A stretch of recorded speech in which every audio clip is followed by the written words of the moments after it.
You are live. Hi, I'm Laura with Rethunk Junk by Laura. Welcome to Thursdays at 3-ish. Our project today is an outdoor bench. It's in various stages of being done and not done. We'll talk about that in just a second. We are doing a field trip. We are outside today. Based on our last one, I don't know if any of you remember it, where we spray painted, where we had everything from rain to a windstorm. It was supposed to be sunny today. I think I affect the weather, like people washing their cars when I decide to do one outside. But we're doing it outside because cinder blocks, in case any of you don't know, weigh about 40 pounds each. Seriously, I Googled it. They're hard to carry around, but they're fabulous for making this awesome bench. So let me just show you. There's not a lot to how to do what we're doing today. It's just a really fun project. So, Katie, if you look on this side, right here, we painted the cinder blocks. So come over here. You need, yeah. Who's got? Hi from Amy. Hey, Amy. And Amy. And Amy. Dee Okay. Who? Dee.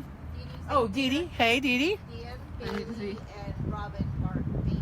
Deanne and Robin. Yay! Thank you for joining us. Say where they were, so Okay, so we painted the cinder blocks. We painted these putty. It will take you, if you're writing down directions, 14 cinder blocks to do this. I did this. Here's what I'm going to say. I did this because I'm lazy and I didn't paint on the inside. But what I'm going to say to you is I did this so you can see how vast the difference is between painted and unpainted cinder blocks. And I went with neutral, but I'm hoping some of you guys are going to make one and do like English ivy or some really fun, bright colors. They're very easy to paint. I'll tell you the only thing you need to watch. So you need 14 because you got 7 on this side, 7 on that side, and then you need 4x4s. Cinder blocks are only $1.50 a piece. And the 4x4s, I actually had Home Depot cut. My suggestion is measure your cushions and figure out if you want a double like a love seat, or if you want a 3 like a couch, or if you want to kern and make a sectional, whatever you want to do. So measure and then cut your 4x4s, but 4x4s are not expensive either. So we painted the cinder block, and let me just show you over here. somebody just said that they have 2 of these benches on their deck. They do. That's awesome. Have they painted them? She did not say. Well, ask her. Well, you asked her, you right there. Have you painted them? All right, come down here, Katie. So we can, okay, what you want to do is make sure you use a thick enough coat that you fill the holes. It looks a whole lot better if you're filling up those holes in the cinder block when you paint than if you're just slapping a light coat on. Hopefully people can hear me. I forgot there's wind. Ha-ha! Now she has a project. Now you have a project. Paint them. We want pictures. Okay. We have a hi from Shelly, Lori, Johnny. You might need to repeat the highs because I don't know. Hi from Shelly. Johnny. Johnny. Hey, Johnny. Lori. Lori. All And right. Diane. Hey, y'all. And Diane. Okay, so it's going to look a lot better when you get a thick coat on like this and fill some of those holes.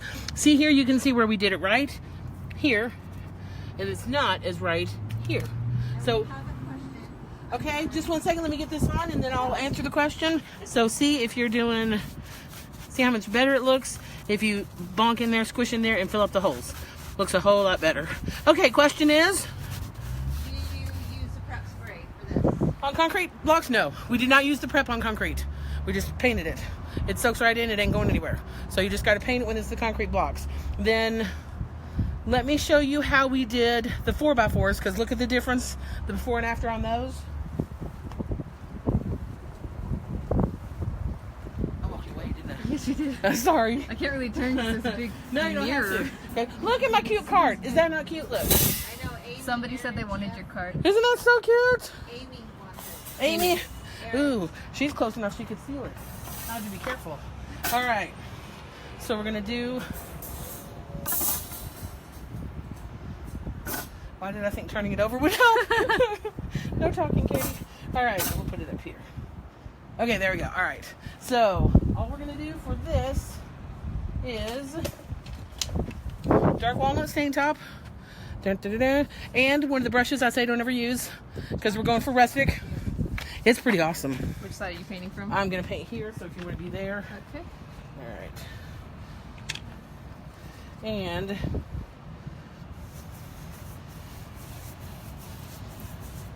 you're going to just... It's pretty awesome, isn't it? It's even more awesome with the little name tag. Katie's showing the name tag. The little, isn't that so cute? I need to do another one that's been on there so long it's got splattered. It's still cute though. Use the paint in a sprayer instead. You sure can. Yes. You can. Yes, you can use the paint and a sprayer for this. Sorry. I feel like I'm on Jeopardy or something where it has to be in the form of a, okay, yes, you can.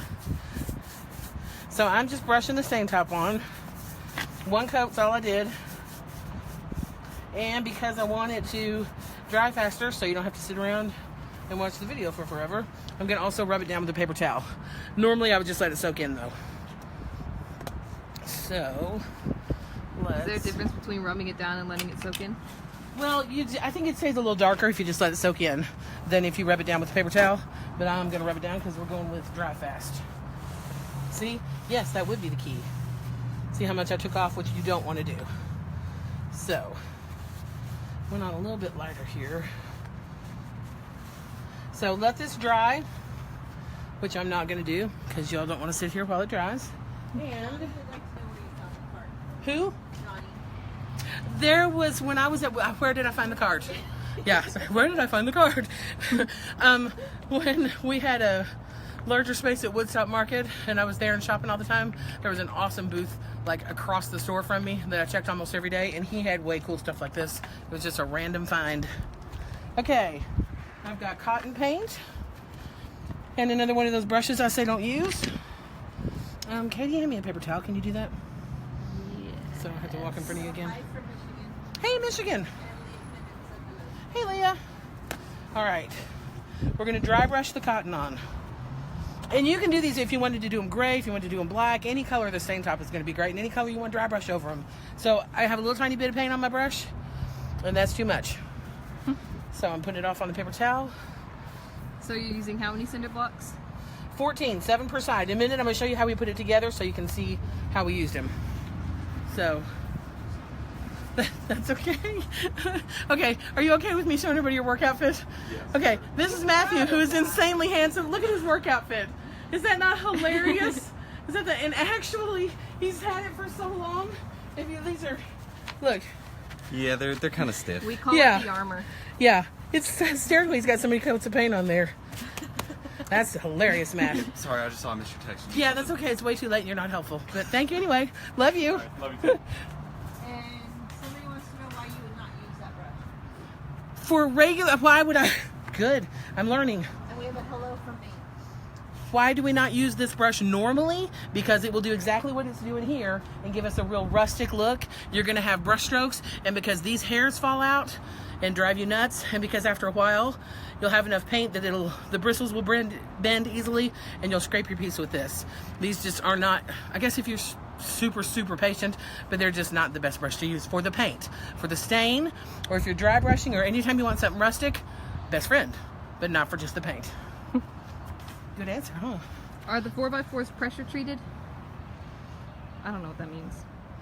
I'm gonna get back to you on that because I actually took a picture, which we can't find unless we go off of Facebook Live, but I have a picture of exactly what I bought. I took a picture of the SKU so you can see exactly what I got. And I can't remember, I think they are, but I'm not sure. I think you're right because they're green.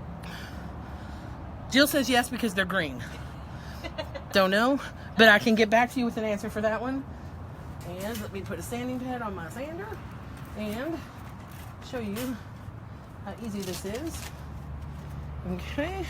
The camera screen has pollen all over it already. Already? That's crazy. Okay, here we go. Sanding.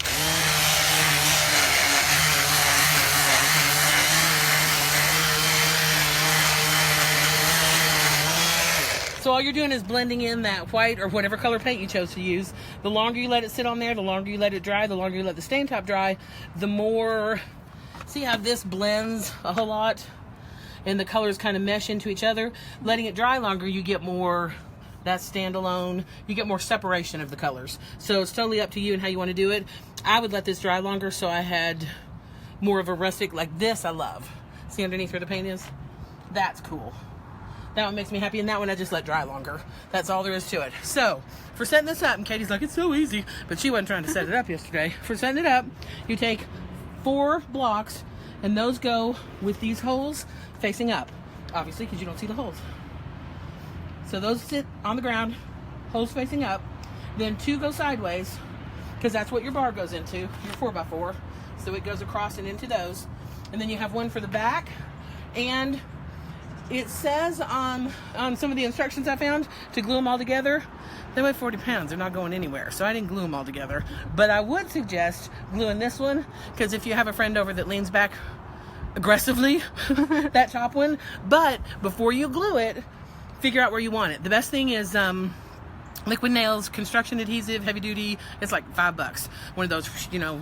So, but before you do that, place it. We had it all the way back, and it was not as comfortable as when we moved it up to halfway between that back block. Does that make any sense? Mm-hmm. Look, that's just you, Katie.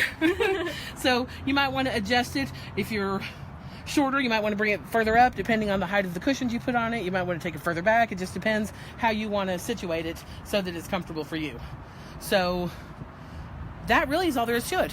Place the blocks. The other thing is measure, because I have some cushions that I was going to use, and the guys set it up for me last night, and the cushions don't fit, and you can't really come in and say, just scoot this side out a little bit, because it's way too heavy. So measure your cushions and how far apart you want your blocks to be, and then build it. Way easy to put together. Happy to answer any questions, but that's really all we got today. So I didn't ruin your cushions. You did not remember. There's my cushions I was thinking about using behind us. You can show them, Katie. Because right before we started, Katie dropped an entire thing of stain top on my cushions. They got a little dirty, but we washed them off. Yeah, still show them.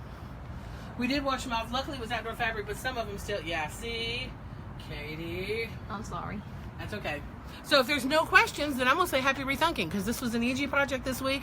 Stain top, a little bit of paint, and painting your concrete blocks is all you got to do.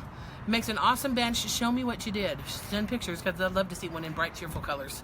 Thank you for joining us. We truly, truly appreciate it. Happy rethinking.